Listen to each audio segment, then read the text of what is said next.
एक मोठी बातमी जम्मू काश्मीरच्या पहलगाममध्ये पर्यटकांवरती दहशतवाद्यांनी हल्ला केलाय आणि या हल्ल्यामध्ये 12 जण जखमी झालेले आहेत आणि 2 जणांचा मृत्यू सुद्धा झालाय।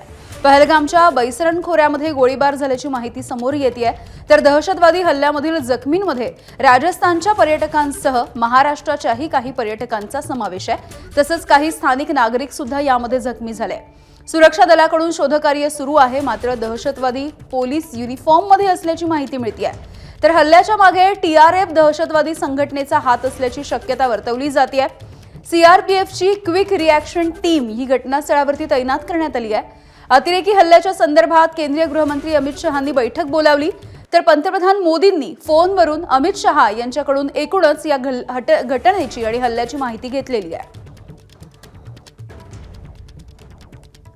तर जम्मू काश्मीरच्या पहलगाममध्ये हा दहशतवादी हल्ला झालेला आहे आणि पर्यटकांना जखमी करण्यात आलेले आहे। यापैकी 2 व्यक्तींचा मृत्यू झाल्याची सुद्धा बातमी समोर येते आहे। काही जण जखमी झालेले आहेत आणि त्यांच्यावरती रुग्णालयामध्ये सध्या उपचार सुरू आहेत। तातडीने मोठ्या संख्येने बंदोबस्तात वाढ करण्यात आली आहे। स्वतः केंद्रीय गृहमंत्री अमित शहा हे या संपूर्ण घटनेकडे लक्ष ठेवून आहेत।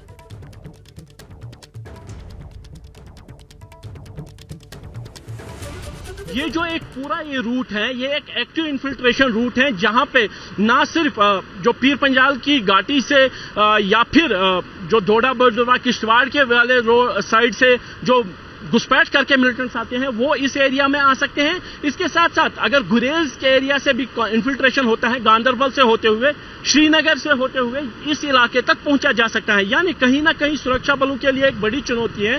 जिस जगह पे ये हमला हुआ है बड़ा इन्फिल्ट्रेशन रूट है, बड़ा पॉइंट है, और खासतौर पर अमरनाथ यात्रा से पहले इस तरीके का हमला होना कहीं ना कहीं सुरक्षा बलों के लिए एक बड़ी चुनौती बनेगा, क्योंकि अमरनाथ का पूरा रास्ता जो है वो इसी रास्ते से जाता है और बैसरन की घाटी जो है वो शेषनाग के दाएं साइड पे पड़ती है और जो पहाड़ी ट्रैक है वो पूरा यहां से मिलता है। यानी अगर मिलिटेंट्स की प्रेजेंस यहां पे है, जो संख्या बताई जा रही है 3 से 5, वो एक बड़ी चिंता की बात है और अमरनाथ यात्रा से पहले एक बड़ा सिक्योरिटी ऑपरेशन करने की अब जरूरत पड़ सकती है इस पूरे एरिया को सैनिटाइज करने के लिए।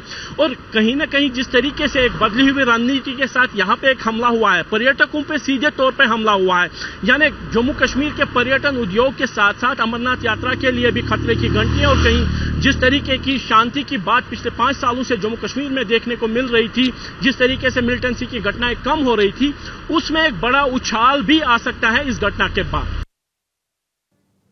तर अतिरेकी हल्ल्याच्या संदर्भात केंद्रीय गृहमंत्री अमित शहा यांनी आता तातडीची बैठक सुद्धा बोलावली आहे आणि त्यांची पहिली प्रतिक्रिया सुद्धा समोर येते आहे। त्यांनी एक्स पोस्ट केलेली आहे। पंतप्रधान मोदींनी सुद्धा त्यांच्या सोबत फोनवरून बातचीत केली आहे। एकूणच हल्ला कसा झाला, घटना नेमकी काय घडली, या सगळ्या संदर्भात मोदींनी सुद्धा माहिती जाणून घेतली आहे।